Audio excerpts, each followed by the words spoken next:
રશ્મિને કારણે જેમણે જાન ગુમાવ્યા છે તેમને હું હૃદયપૂર્વક શ્રદ્ધાંજલિ આપું છું. તેમની સાથે સાથે જે લોકો મુશ્કેલીમાં મુકાયા છે, નુકસાન થયું છે, પારાવાર મુશ્કેલીનો સામનો કરી રહ્યા છે, તેમના પ્રત્યે માત્ર સહાનુભૂતિ જ નહીં પરંતુ સરકારને અનુરોધ કરીશ, કેન્દ્ર સરકાર અને રાજ્ય સરકારને, કે પૂરતી મદદ એમને મળવી જોઈએ. માત્ર 500 કરોડના મદદથી અથવા એની સહાયથી સંતુષ્ટ નથી, કારણ કે નુકસાન ખૂબ જ મોટું થયું છે. ત્યારે કેન્દ્ર સરકારે વધુ મદદ સહાય રાજ્ય સરકારને કરવી જોઈએ. જે લોકોને નુકસાન થયું છે, મેં મારી પાર્ટીના સભ્યોને પણ કીધું છે કે જ્યારે પણ આવું ભૂતકાળમાં પણ જ્યારે પણ આવી તકલીફ આવી છે ત્યારે હંમેશા કોંગ્રેસ જે લોકો અસરગ્રસ્ત છે એમની પડખે ઊભા રહ્યા છે અને આ વખતે પણ અમે લોકોની પડખે ઊભા રહીશું. જ્યાં સુધી રાજ્યસભાનો સવાલ છે ત્યાં સુધી સતત 5મી વાર નેતાગીરીએ કોંગ્રેસ પ્રમુખ સોનિયાજી અને ઉપપ્રમુખ રાહુલજીએ જે પસંદગી કરી છે તે બદલ એમનો આભાર માનું છું અને મને સંપૂર્ણપણે વિશ્વાસ છે કે ધારાસભ્યશ્રીઓના સાથ અને સહકારથી ચોક્કસપણે કોંગ્રેસના ઉમેદવાર તરીકે મારો વિજય થશે.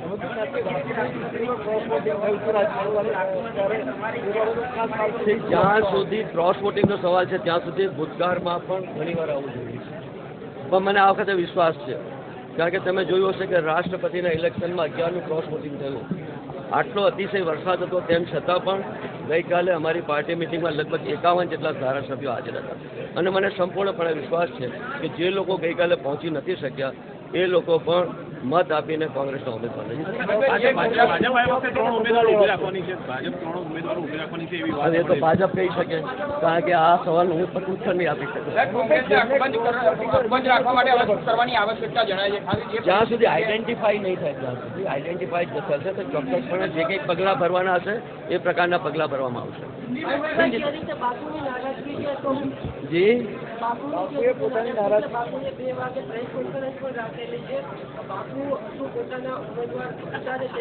શંકરસિંહજી અમે તો પહેલાં પણ વાત કરી છે. જ્યાં સુધી શંકરસિંહજીનો સવાલ છે ત્યાં સુધી હંમેશા એમની વાત સાંભળવામાં આવી છે.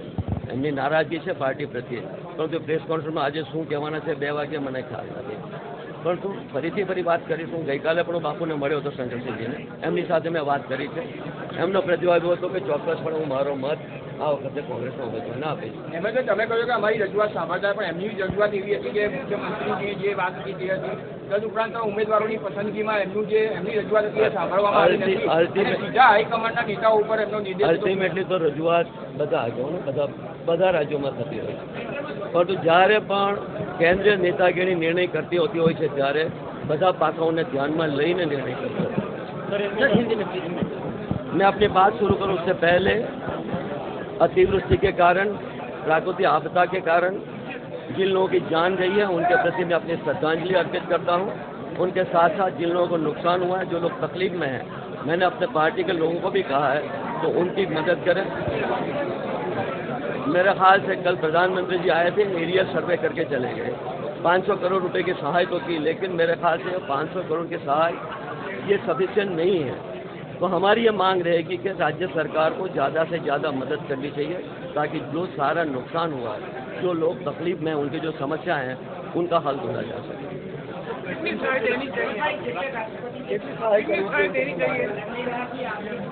तो मुझे नहीं मालूम राज्य सरकार ने कितना दिनों से अपना प्रपोजल दिया हुआ है, लेकिन सबसे पहले तो काम ये करना चाहिए, केंद्र सरकार को अपनी टीम भेजनी चाहिए, ऐसे करना चाहिए, वो हिसाब से सहाय देनी चाहिए. प्रेसिडेंशियल इलेक्शन पे काफी तादाद में MLAs have voted against Congress party. We are looking into that. क्या आपको लगता है जो राज्यसभा चुनाव उसका रिफ्लेक्शन इसमें? मेरे ख्याल से नहीं हो पाएगा, क्योंकि कल भी जितना क्रॉस वोटिंग हुआ था उससे ज़्यादा जो लोग ने किया था, हमारी जो संख्या थी काफ़ी अच्छी थी. मुझे बारिश के बावजूद भी मुझे पूरा विश्वास है कि अब के बार क्रॉस वोटिंग.